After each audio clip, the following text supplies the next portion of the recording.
Welcome. So this weekend we'll be focusing on the theme of compassion, which is, I think, quite a wonderful theme to focus on, to really take time out in our lives and focus on this issue, and try to develop some compassion. His Holiness, the Dalai Lama, says that from the very moment we're conceived in our mother's womb, that we depend upon the kindness and compassion of other living beings to keep us alive. And it's very, very true, because right from the moment, we're conceived, other living beings are taking care of us. And especially after we're born and we can't take care of ourselves, then they're feeding us and cleaning us and, picking us up in the middle of the night when we're screaming and making sure we get a good education and, disciplining us when we misbehave and all those kinds of things. So, people have shown us tremendous kindness from the very get-go. And, so that kindness and compassion is kind of there with us, in our bones, so to speak.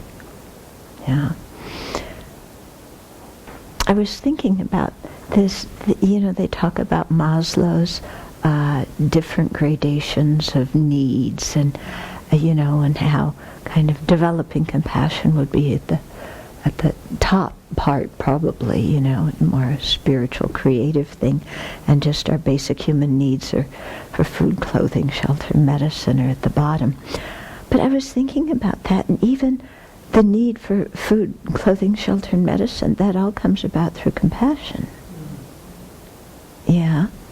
And then fulfilling any of our needs, even, any of the five, all depend upon the kindness and compassion of other living beings. So it's, why would it get put in the last one as something, a spiritual or creative quality to develop, when it's there with us and is what enables us to remain alive? I don't know. Think about it. Because we couldn't remain alive without compassion and connection to other living beings. It would be impossible. We can't keep ourselves alive. And also just the giving of the fulfilling of our physical needs. I don't think it's just the fulfilling of the physical needs that keeps us alive. It's the fact that we're quite aware that, even our bodily needs, or food, or anything, all that comes from other living beings. It's quite aware. Even if you, especially I would think if you're quite impoverished, then it's very clear how, food, shelter comes from other living beings, and due to the kindness and compassion of other living beings. Yeah. So it isn't that you just kind of find a house out in the, you find a something that in nature that no human being has ever made that you live in. No, we get it through other living beings, and it's the process of other people giving us things that creates the nourishment. You may be starving and just find some food on a tree and eat it, but then there's probably going to come after that an awareness of, this tree belongs to somebody and they're leaving the fruit on it, and or you're in a refugee camp and somebody gives you food and it's like, this food came from other people. And so I think it's the knowledge that what we're receiving comes from other people that acts as part of the nourishment. I don't know, what do you think? Do you think it's the same eating food if you don't think Yeah, if it's just like stuff you found without any kind of awareness that it comes due to others. Even the understanding that even the wild fruits of the world have to be pollinated by sunlight. Yeah. No fruit, no Right. Yeah. So it's like it's there all the time. And somehow I think that awareness of the kindness of other living beings nourishes us in addition to the physical nourishment we get. Yeah.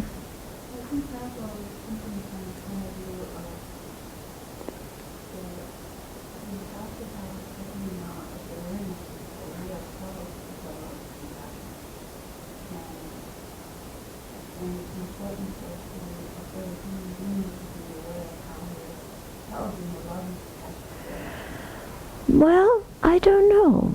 I mean, that's true in one way. Of course, human beings can develop more compassion than other living beings. But, I mean, our kitties are quite aware that we feed them. Yeah. And they reciprocate. You can hold karuna for 15 seconds on a good day. Maitri a little bit more. Yeah.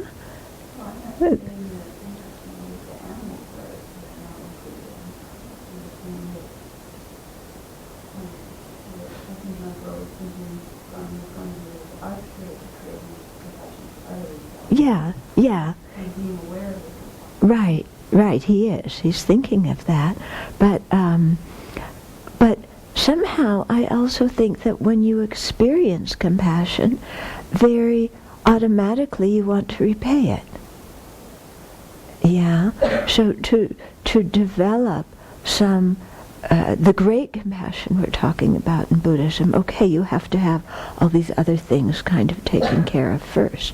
But just the regular human experience of compassion, which, is the basic foundation that we have to have in order to build the Bodhisattva's compassion. That's something it seems that we have some awareness of from the get-go.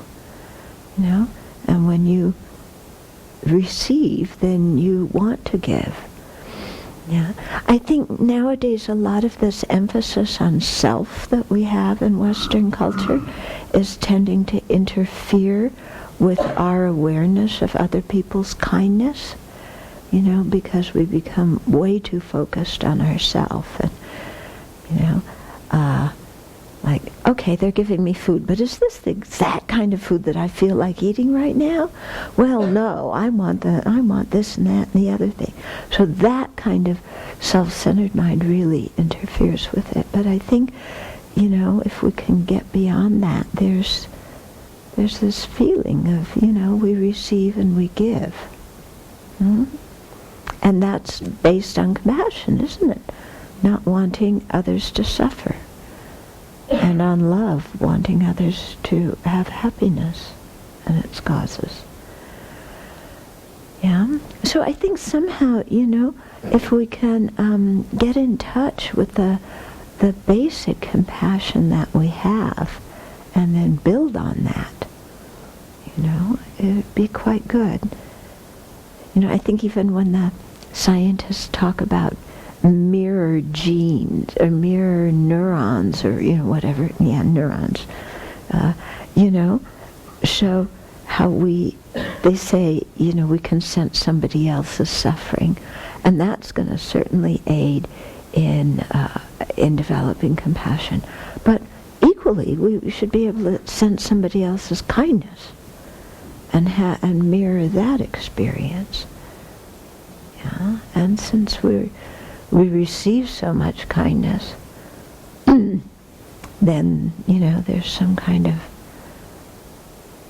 give and take that comes along with it.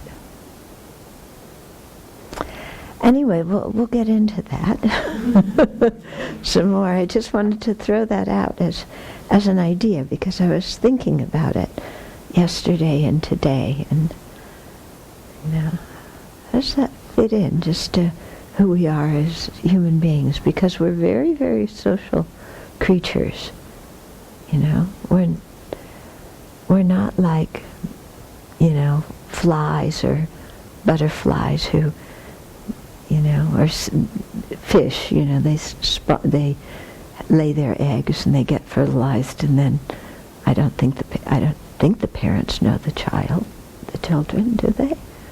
Do mother butterflies know their baby butterflies?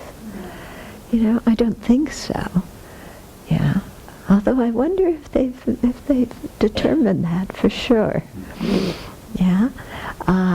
But definitely in you know, starting with birds, at least, you know, this thing of being nourished by other living beings is, and it seems to me our mirror neurons would mirror that as well.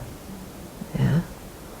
And since we wouldn't have remained alive without the compassion of others, then, you know, there it is, right there with us. So let's listen with a compassionate motivation that wants to benefit all living beings. So I thought this weekend to explain about compassion. You know, I usually do from the Mahayana perspective, but I thought it would be interesting to do from the perspective of the Pali scriptures this time. So they're very, very similar. Yeah, which I think is important to understand. Some people think, oh, you know, the Pali tradition and Sanskrit tradition are very different, but actually, in many areas they're quite the same. So I'll be referring to the Visuddhimagga by Acharya Buddhaghosa. It's translated as the path to purification. Path of purification. Yeah, which is the huge tome that he wrote. Yeah, he's an incredible author and wrote many commentaries on different scriptures. So compassion has the aspect of allaying suffering for its characteristic. We usually say that the definition of compassion is the wish for sentient beings to be free of suffering and its causes. And here, suffering doesn't just mean the ouch kind of suffering, the physical and mental pain that all living beings recognize, but it also refers to the unsatisfactory condition of our happiness not lasting, and the unsatisfactory condition of being under the control of afflictions and karma. You know, so not being able to control our body, not being able to stop aging, sickness, and death. All of that is included in the suffering, you know, the Pali and Sanskrit word is dukkha, that we're wishing sentient beings to be free from. Okay? And it's the function of compassion is not to bear others' suffering. Okay? So we have to understand this properly, because we say, oh, finding others' suffering unbearable, that is so miserable, I don't want to generate that state. You know, it's like when I find other sentient beings suffering unbearable, then, you know, I get depressed and I fall into despair and hopelessness. Okay? That's not the meaning of finding others suffering unbearable here. Okay? The meaning is that when we have a heart of compassion, we want others to be happy and to be free of suffering. And so when we see them suffering, we can't bear to see them suffering because we want what is best for them. Okay? So do you see there's a slightly different feeling than, oh my God, they're suffering, I can't stand it. You know? Or a feeling of, like they say with the English word compassion, you know, compassion can mean suffering and com means with, so suffering with somebody. But we take that, and also because sometimes the language uses to take on others' suffering, then we think that means I've got to experience right inside of me the same suffering that others are experiencing right now inside of them. And that's what compassion is. Yeah, but that's not what compassion is. Okay, because that is what leads us to feel distress and despair and so on. Okay? We're suffering with others in the sense of we care about what happens to others. Okay? We're with them while they're undergoing unpleasant experiences. Yeah? So we're with them while they're suffering. We're not turning our back on them. But it doesn't mean that if they're sobbing in anguish that we too have to sob in anguish. Okay? Because what good does, if they're sobbing in anguish, what good does our sobbing in anguish with them do? That doesn't help them, does it? You know, because we're too involved in our own pain. Yeah, to reach out to somebody. Okay? So suffering with somebody, you know, there's this element of, you know, we see their suffering as our own, but not in the sense that we get completely haywire and nutty by watching others suffering. Okay? Are you getting the difference here? Because this is very, very important, you know? And I think part of our difficulty in understanding this is the Christian symbology that, you know, people saw in this country of, you know, Jesus has compassion, but there is Jesus, I mean, my goodness, in the ultimate kind of pain on the cross. So, and we're saying, well, that's what compassion looks like. Yeah, but I think there, you know, that's not what compassion looks like. Okay? It doesn't mean that we have to be totally miserable and crucified in order to have compassion for others. Yeah. So I think the symbology we often grow up with is like, well, unless I feel pain, then I don't have compassion. Unless I feel despair, then I don't really care. Okay. But that's not the Buddha's perspective. Yeah. And I don't think it's the real, genuine Christian perspective either. Because it's quite obvious if we're so overwhelmed with our own pain that we can't reach out to others. So that can't be compassion. Okay? Yeah? So don't get the notion that unless I'm miserable, I don't really care. Okay? We have a lot of misunderstanding, I think, about emotions in this country. Like, you know, we think that love means, you know, you worry about somebody. If you don't worry about them, then you don't love them. Yeah, if you don't beat your chest because you're so concerned about them and because you miss them so much when you're not together, then you don't really love them. We have that kind of notion somewhere in our mind. But is that true? Is that true? That if you don't worry about somebody, you don't love them? Yeah, we often think it's true.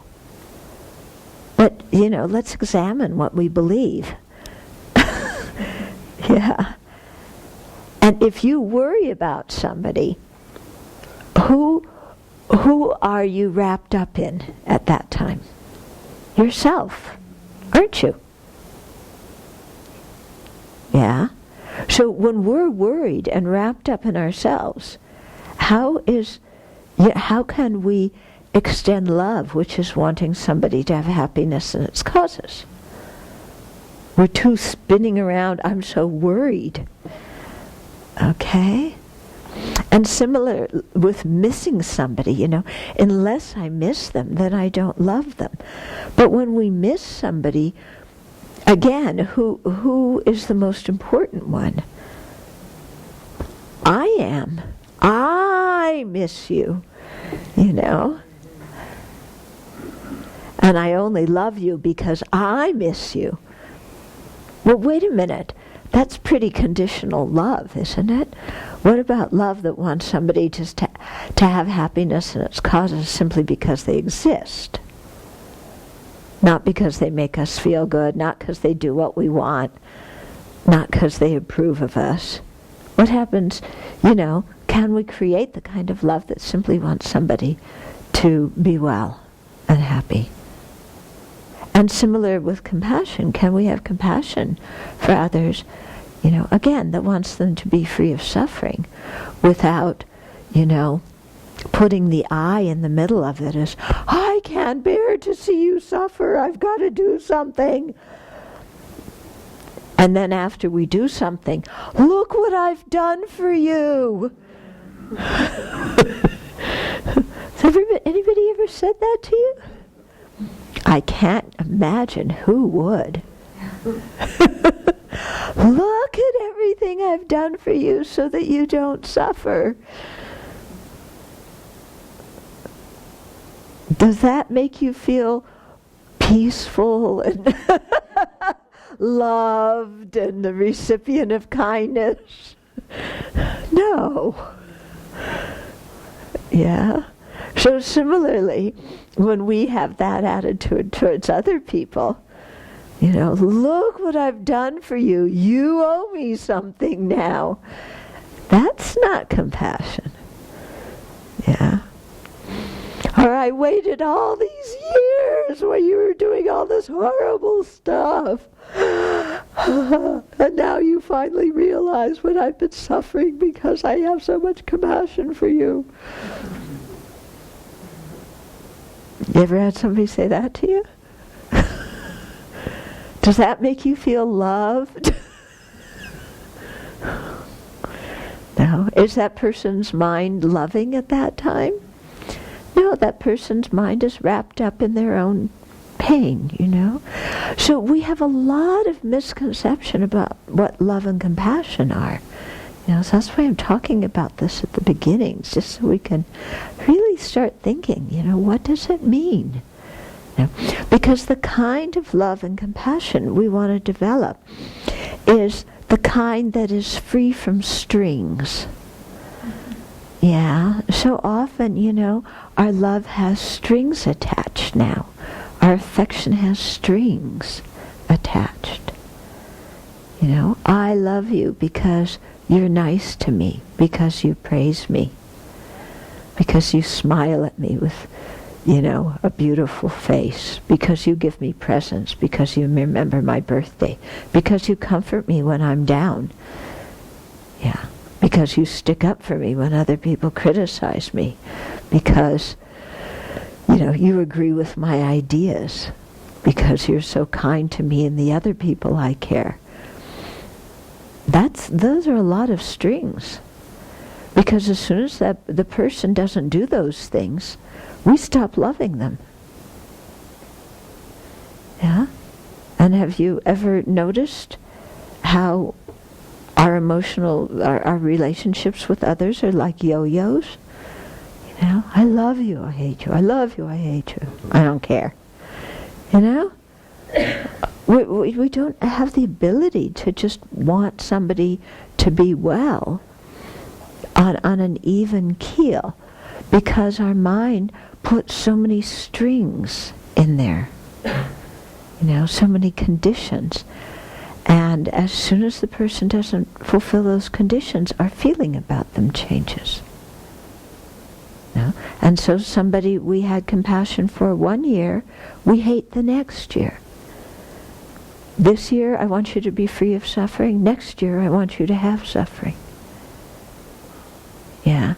So what we thought was compassion wasn't really. Yeah. So what we're trying to do in developing both love and compassion is go beyond all these strings and these conditions and want living beings to be well and happy and be free of suffering and unsatisfactory conditions simply because they exist. That's the only reason necessary. It's because they exist, because they face unsatisfactory conditions, and because at some time in our beginningless lifetimes in cyclic existence, these beings have been kind to us, and we understand that, and we want to repay their kindness. Yeah. And that's the only reason. They don't have to jump through hoops to prove that they're worthy of our love and compassion. But for that to be the case, we have to, make our mind more equal so we don't have so much attachment to the people that please us, aversion to the people we don't like, and apathy towards everybody else. Okay, so we really have to work hard at this in our own mind. Yeah, but it's good to know about it and try and go in that direction, isn't it? Yeah, because if we don't go in that direction, what's the other choice? Stay where we are. You want to stay where you are in terms of your ability to have love and compassion? If you did, you wouldn't have come here this weekend. Yeah.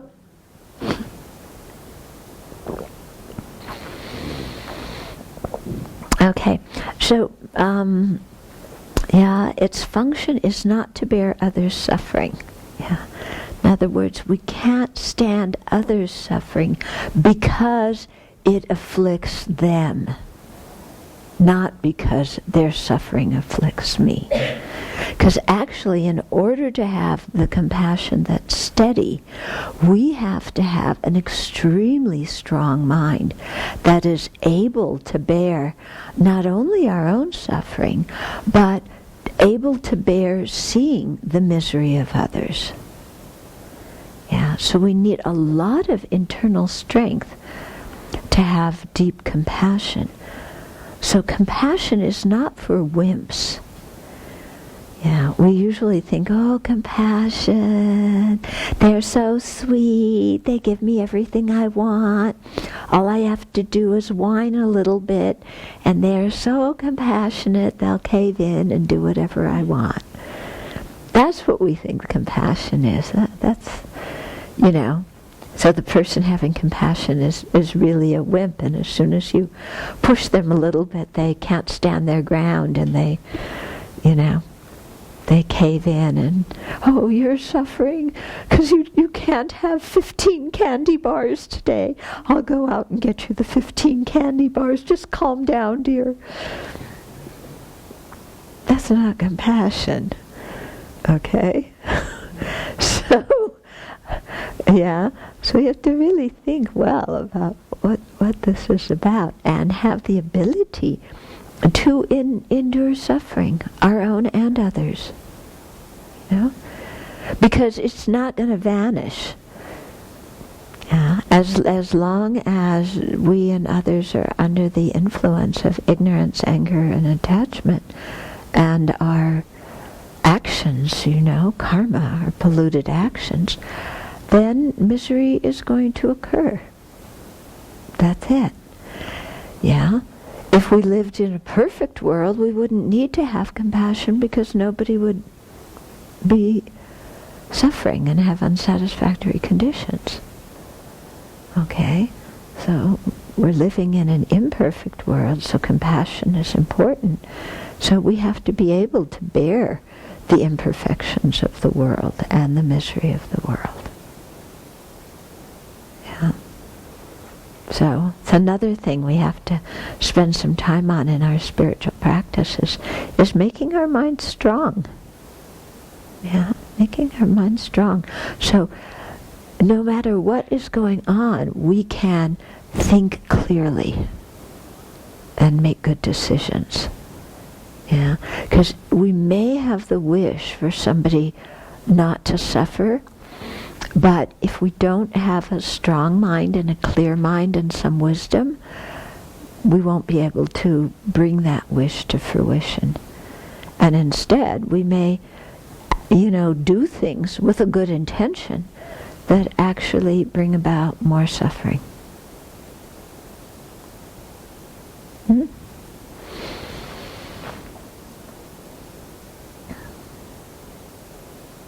Kind of like the Republicans wanting to slash the budget. I think inside they have a good intention, but not much wisdom. What's going to happen to everybody else? Anyway, maybe there's some Republicans in the audience.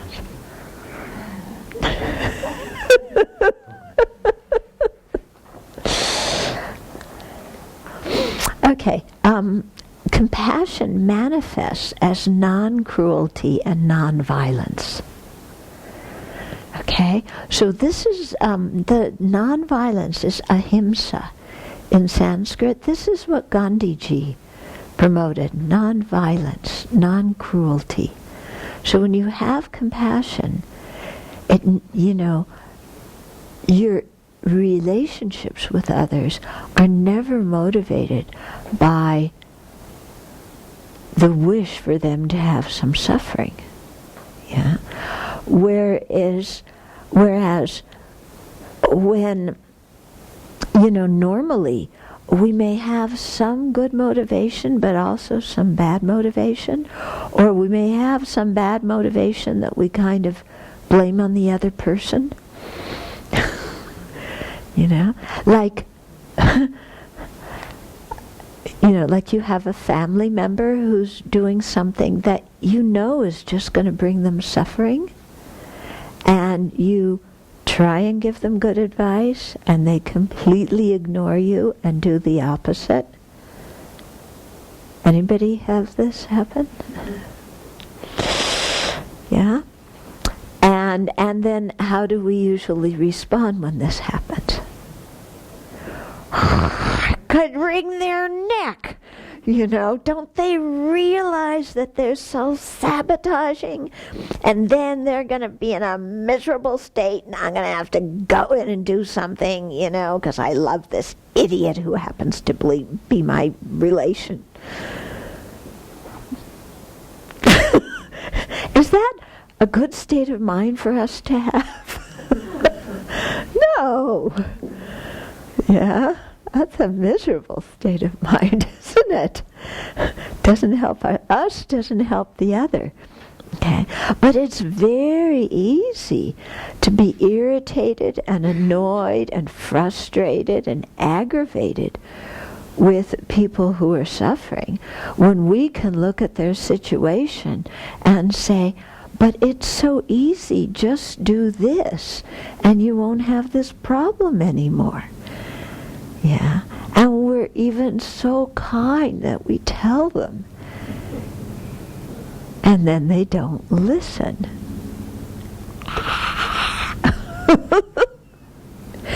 Yeah, so we have to be able to bear that. Yeah, if we're going to have the compassion of a bodhisattva, somebody who is well along the path to Buddhahood, we have to be able to bear those situations and not freak out and not become unhappy and frustrated and want to throw the towel in. I've been trying to help that sentient being so long and they're just helpless. I'll give it up. Yeah? We have to be able to bear it and continue to wish them well. Even when we see that due to their own mental state, it's very difficult for them to see clearly what they need to do to remedy their own situation. And because of their own ignorance, then they can't, and they stay stuck in the same thing again and again. Okay? So compassion manifests as non-cruelty and non-violence, not as frustration. Yeah. Okay. So it's proximate cause. So the immediate cause that's going to spark compassion is seeing helplessness in those overwhelmed by suffering. Okay, so seeing how they do not know what to do to help themselves or to remedy the situation. Okay, and remember here, by suffering, we're not just referring to physical and mental pain. We're also referring to the fact that whatever happiness we get in cyclic existence does not remain, that it all disappears. We're also referring to the fact that even when we're seemingly well and happy and things are okay in our lives, still we're under the influence of our mental afflictions and our polluted karma, our polluted previous actions, and that those things can ripen at in a finger snap, and our whole situation could change dramatically. Okay? So in other words, when we're cultivating compassion, it's not just for people who are depressed or who are grieving the loss of a loved one or who have cancer or kidney disease or something like that. Yeah, we also have to learn, or we want to learn, how to have compassion for people who are rich and famous and powerful. Yeah? Because we usually look at the people who are rich and famous and powerful and say, there you have, their life is made, you know. But actually, if you hang around those people, you see that they have problems just like everybody else. And sometimes they have problems like that the rest of us don't have. Yeah. I, one time, was asked to do the memorial service for one of Bill Gates's best friends, and it was held at his property. And it's like, you know, Bill Gates's mansion. But I realized while I was there that, you know, after I left, I could just go walk down the street and be totally anonymous. Nobody cares. Bill Gates can't walk down the street. A simple thing, you know, like that. He can't get on a bus and go somewhere. He can't get on the subway. He can't walk down a street. His kids can't go out in the middle of the street and play with other kids. Yeah? You have to bear a lot of hardship when you're wealthy. Now, your life is very circumscribed, very limited in many ways. So you know, you have one level of freedom from one kind of suffering, but you get a whole new kind of suffering when you're wealthy. Yeah. I lived in Hong Kong for some time and mostly dealt with the expat community there. So they're mostly people who from other countries who were stationed in Singapore to do business.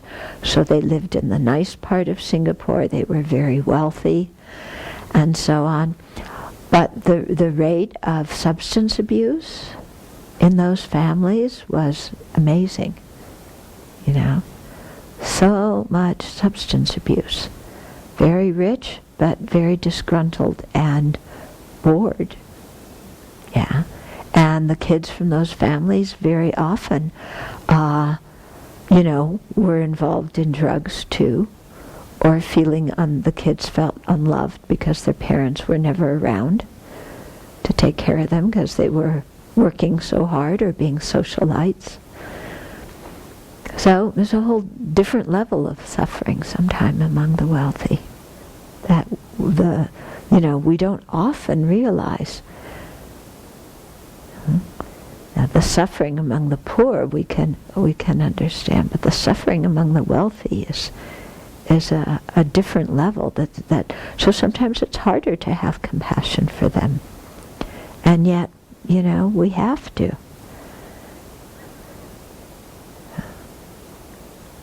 I think when you're very wealthy, when death comes, there's going to be fear of death anyway, probably, if you're an ordinary being. But especially when you've relied on your wealth as your identity and on your wealth as a way of soothing your misery, and at the time you die, it's quite evident that you can't take any of that with you. And wherever you're going to be reborn, your wealth is not going to ensure you're having your wealth of this life is not going to ensure your happiness in the next life. That must be quite frightening, I think, to people who are used to, habituating to, using their wealth to make them feel comfortable. Yeah. Okay. So we want to really broaden our hearts, open our hearts, and learn how to have compassion for everybody. Okay, so when compassion succeeds, it reduces cruelty. Yeah, quite obvious. When we have real compassion, there's no anger, there's no cruelty. Yeah. When compassion fails, it produces personal distress. That's what we were talking about earlier of, I'm suffering so much because I can't bear to see you suffer. Okay. So from the annoyance of the smallest inconvenience to the extreme physical pain that beings feel, to unfathomable emotional misery, all sentient beings, all living beings in cyclic existence are susceptible to unsatisfactory conditions, to suffering. Yeah, different kinds, but some kind of unsatisfactory condition. So what we're doing here is, instead of reacting by medicating, by feeling distress regarding their suffering, and then medicating our own distress, okay, what we're trying to do is to open our hearts to this universal experience, and then to reach out to others directly or indirectly, and to develop a strong heart that can bear all of this. Okay, so we're trying to see, suffering. This is a universal experience. It's nothing to freak out about, as miserable as it is. Yeah. And instead of medicating instead of feeling distress ourselves, and then having to medicate our distress by drinking or gambling or going shopping or overeating or smoking or popping pills or who knows what, instead of medicating our distress at the suffering, seeing others suffer, to be able to reach out directly or indirectly to others. Okay? Now, we may say, but when I reach out, I can't fix their situation. I can't change all their suffering and make it go away. And that is so painful to me and so frustrating to me. Okay? Well, even the Buddha can't change everybody's suffering. Yeah? The Buddha, who has perfect compassion, equal compassion for every living being, cannot, snap his fingers and stop the suffering in the world, because if he were capable of doing that, he definitely would by now, because there's definitely the compassion and the wisdom from the side of the Buddha to do that. But why he can't do it is because our misery depends on our mind and our actions, and we're the only ones that can change that. So the Buddha teaches us, guides us, inspires us, but we have to change. So in the same way, when we're dealing with other people's suffering, yeah, we can guide them, we can help them, we can inspire them, but we cannot control them. Yeah? And I think this is one of the most difficult things for us to really accept in the process of developing a strong mind, is that I cannot control anybody else. In fact, I can't even control myself. Yeah? We can't control our own mind. We can't control our own body. Why do we think we should be able to control others? It's ridiculous, isn't it? So getting depressed because we can't control others' experience, it doesn't make any sense, does it? Yeah, nobody but ourselves is expecting us to be Mr. or Ms. Fix-It. Yeah, why do we think we should be able to do something the Buddha cannot do? Yeah, why? Yeah. So thinking that compassion means I have to fix their suffering is another misconception that's going to lead us straight to having a lot of misery ourselves and being unable to help. Because we have to spend so much time and energy managing our own misery. Okay, so we have to realize, I cannot, maybe I can fix a broken engine. I can't do that, but some people can. Maybe, I can fix a broken whatever. But I can't fix another person's life, and I can't fix their mind. And I'm not Mr. or Ms. Fix-It. Yeah. And often, when it says here, compassion, is able to endure the suffering without medicating it, and is able to reach out directly or indirectly to benefit others. When we say that, it's because there's some internal balance and strength in our own mind. And often, what helps other beings the most is not that we try and fix their problem, but that we understand their problem. And very often, what people find the most frustrating is actually when we're trying to fix their problem. Because they don't want advice, they want understanding. And we're giving advice, and very often our advice doesn't have much understanding in it. Yeah, what they're really wanting is understanding or respect.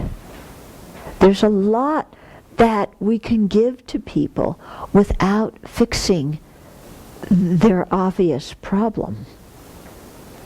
Because sometimes the real problem is not what the obvious one is. Okay. So I'll share an experience. A friend told me,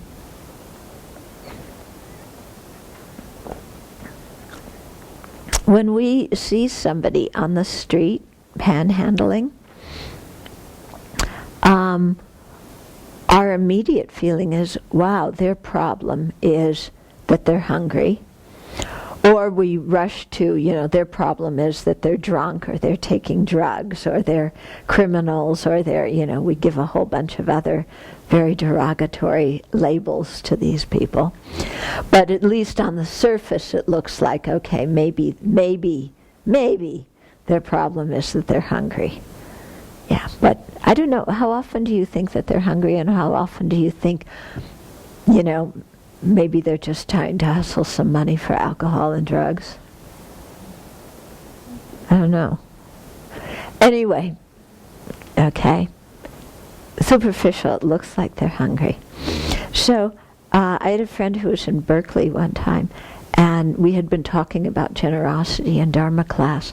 So there was a woman, on the streets with her pan, her bowl, and my friend pulled out like $1 or something, and leaned over and looked at her and said, "I don't have very much money, but I want to give this to you. This is what I have, and I really wish you well." And he made eye contact with her. He gave the money, with both hands in a very respectful way. And she looked up at him with tears in her eyes, and said something to the effect of, I can't remember exactly what she said, but the point was that what she valued most was not the money, but the personal connection, the fact that he cared enough to look her in the eyes and give the money in a respectful way. That meant more to her than the money. Yeah? So in many situations in which people have misery, very often what they're suffering from more is not the external thing that we think they're suffering from. Another example is in hospitals, when people, don't have any control over their pain meds, and they're just being given this or that or the other thing, and they're angry, they're upset, they're uncooperative, and everybody thinks it's because their pain isn't getting managed well enough. But actually, the issue is they just want control over their own pain meds. Instead of, being hooked up to an IV where the pain meds are coming whenever the nurse decides they're going to come. The patient just wants a little clicker in their hand, and so that when they feel pain, they can click it, and then the pain medication comes.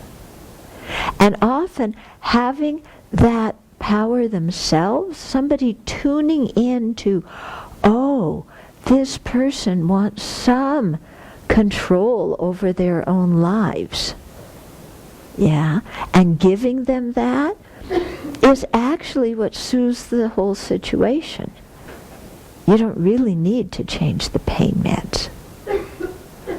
Okay? So there's many things like this where we think the problem is one thing, but what we can do is actually something quite simple, because the problem is actually something else. I had a friend who was in a very, very bad car accident. She was the cook at a retreat center, so everybody loved her.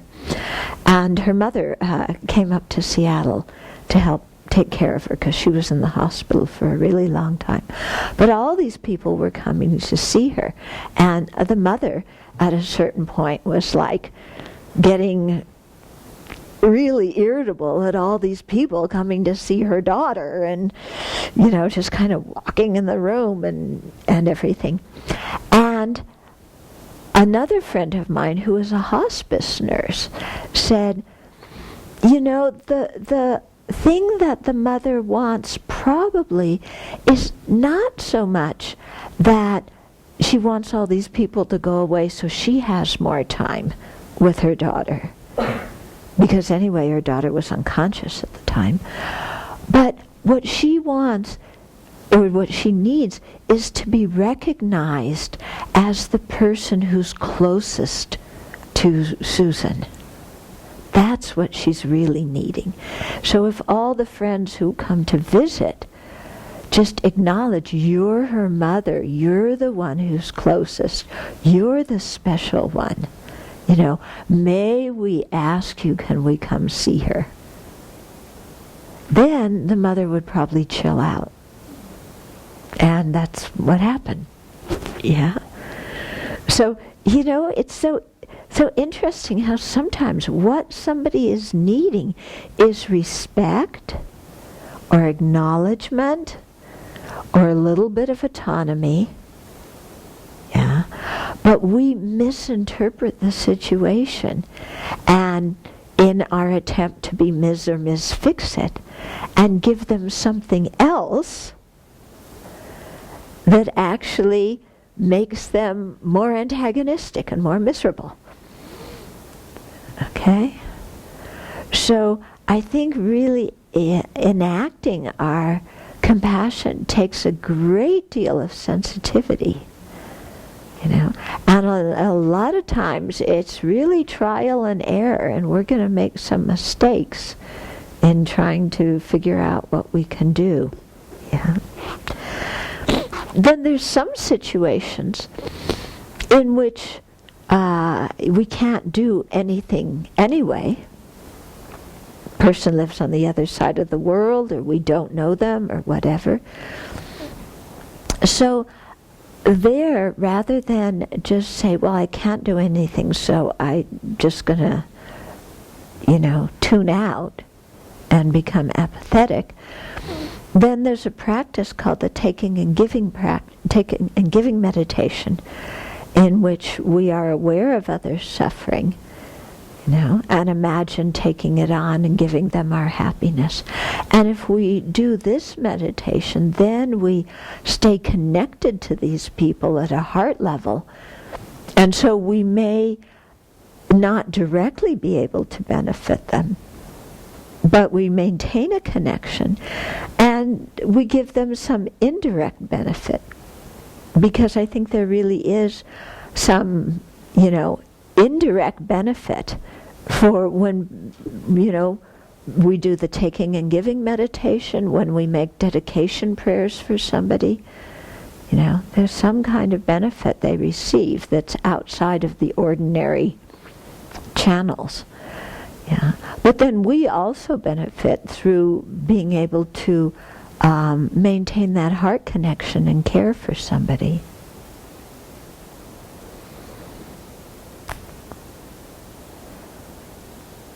Okay. So, any questions or comments so far? Yeah. The fixing, when you said that, like, we can't fix that. I mean, like, in terms of my family, like, I've learned a long time ago, not to get too invested in trying to fix things, and sometimes not trying at all. But, I mean, I'm wondering, like, are there times in what something you might say could be helpful to de-escalate a situation? I mean, oh, yeah. Yeah. Recently, but I did really kind of help out, you know what I mean? But Yeah. But I also felt like I wasn't going to get too involved in it because there's been this, you know, you're going to remind people of mine and you're frustrated and all that. Yeah, and sometimes you get hooked into their dynamic. Yeah, which when you know, when we get hooked into somebody else's dynamic, then we can't be beneficial. Yeah. So, one of my famous strategies is changing the topic. You know, it works marvelously in family situations. Yeah, when something's starting to escalate, you just go in and you change the topic. Yeah, you know, I mean, this is what parents do when their toddler is crying. They take the toddler, you know, your baby's crying indoors. You take the baby outside. Oh, there's cold, fresh air. Oh, I better pay attention to that now, you know. So the same thing with families. If two relatives are starting to go at each other, Even before they get to the point of starting to go at each other, when you can tell that it's headed in that direction, then you take over the discussion, and you change the topic, and you start talking about something else, or you suggest a different activity, or, you just kind of do something. Yeah? And that's something that I found works very well, because, what we want to do is like say, okay, look, can't you see, you're picking on them and you're being too sensitive, and, we think like we should go in and be a therapist for them. We're not a therapist, we're a family member. They aren't going to listen to us like they would listen to an external counselor.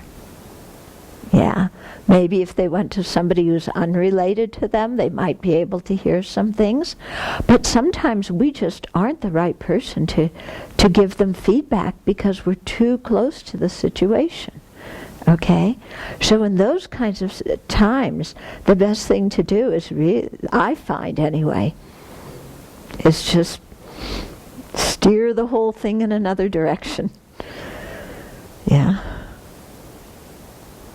Yeah. I mean, that's in some situations. Other situations, maybe you have to get somebody into treatment, and there you have to go in and, be strong and say something to somebody. Yeah. What do you find empathy? Define Empathy. And like, how is empathy different from compassion? How is empathy different from our cultural, contextual definition of empathy? Empathy. What's our cultural? Well, the way you kind of unpack understanding of compassion, suffering, passion. How would you unpack empathy? And that oftentimes it seems like it might be that entering in fully to the other person's world to the point that you assume. Right. That's, again, not empathy. Yeah. Yeah. I think real empathy is, again, this thing of like, okay, I can understand what you're experiencing, and I can understand that experience in myself because I felt something similar, or I can imagine feeling something similar. Even if I haven't faced that exact situation, I could imagine that. So I think of empathy as some kind of understanding of what somebody is feeling. Of course, it is guesswork, isn't it, too? Because how we may feel in that situation and what we may need in that situation may not be what the other person feels and what they need. Yeah, so there it's good to kind of ask questions and try and see what's really going on for the other person. Sometimes they don't even know. Yeah, and just getting them to talk helps them to clarify their own mind so that they can figure out what they're feeling and what they actually need in this situation. Mm-hmm. How do you work with the mind that becomes apathetic to suffering? I mean, what's actually going on there? Yeah. Okay, so the mind that's apathetic to suffering, I think what's going on is that we're very afraid that if we open our heart to the suffering, that we're going to be overwhelmed and fall into personal distress.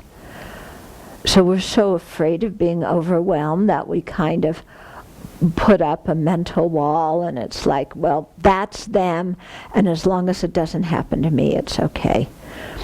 So I think there's a lot of fear behind the apathy. Yeah, either that or somebody is really very cold-hearted. But how does somebody get to be cold-hearted as an adult? I don't think people are necessarily born cold-hearted. Maybe they grew, into a cold-hearted person because of experiences of suffering they had that they were never able to process. Yeah. And so feeling pain is, very frightening for them. And I think often that fear is more painful than an actual situation. Yeah. And that we shut down when we feel fear. Whereas, maybe the actual situation wouldn't be that bad. I don't know. Yeah. What do other people think? Why do you get apathetic?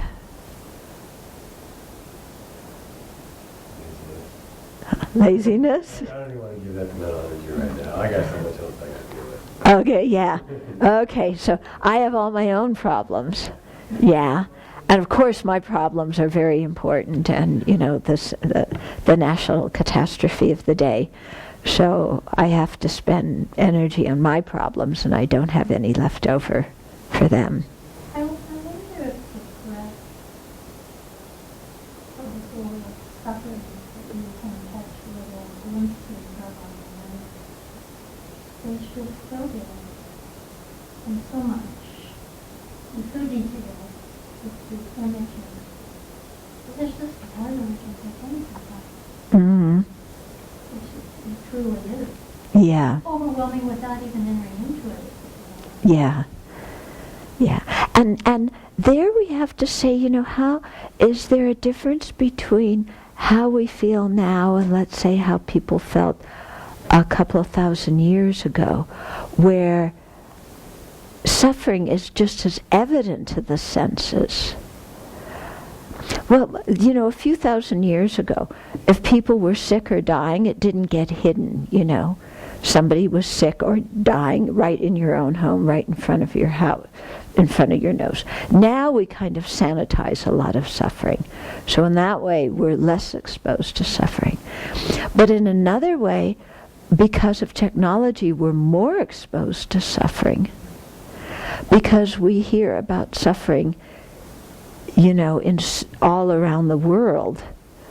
Whereas in ancient times, if you heard about somebody's suffering, it was usually after some time because it took time for the news to reach you, and you had no awareness really of everything that was going on in the rest of the world. Yeah, so it might be also now because of technology. Mm-hmm. But then, like I said, we've also sanitized a lot of suffering. Mm-hmm. I think the worldwide social suffering is almost a type of voyeurism. Yes. For me, Mm-hmm. the big change was realizing that everyone has a deep sorrow. And even if, I was taking people on their face value. So if they were cheerful, I assumed the cheerfulness was because they had no trouble. And then I found out this one has an autistic child, this one has a disease that's going to kill them in the next year, this one had such a childhood where they were tortured, and yet you look on your body and you don't see anything, you just see people are dealing with their day-to-day and how they do it. They're either happy or not happy. Someone who is really, desperately unhappy may be unhappy on something that in your mind is completely trivial, but that's just how they interact with the world. Mm-hmm. So I think even thousands of years ago, there were people like the Buddha who were like, everyone had suffering, and he was willing to help and say, hey, we all have it. There's a way out.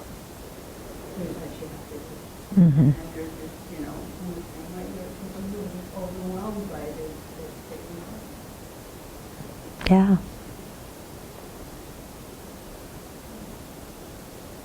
Mm-hmm. Also, past in this episode which myself, when my mother was swimming asleep in the beginning, I couldn't separate myself from that. I was kind of feeling that I was not able to move myself. I came in a situation that I got test or something like that. And later on, when I discovered a little bit more Buddhism, or even when she died, after that, I felt like when I worked with the Dharma with my mind more and more, I could build up more and more strength to be able to face these very difficult situations. Yeah, because sometimes the difficulty is also because we're young and inexperienced, and we don't know how to face difficult situations, or we're influenced by other people around us who are telling us this is how we should feel, or this is what we should do, and when maybe that's not correct at all. So what you're saying about learning and developing your own wisdom, of how to deal with suffering is very important.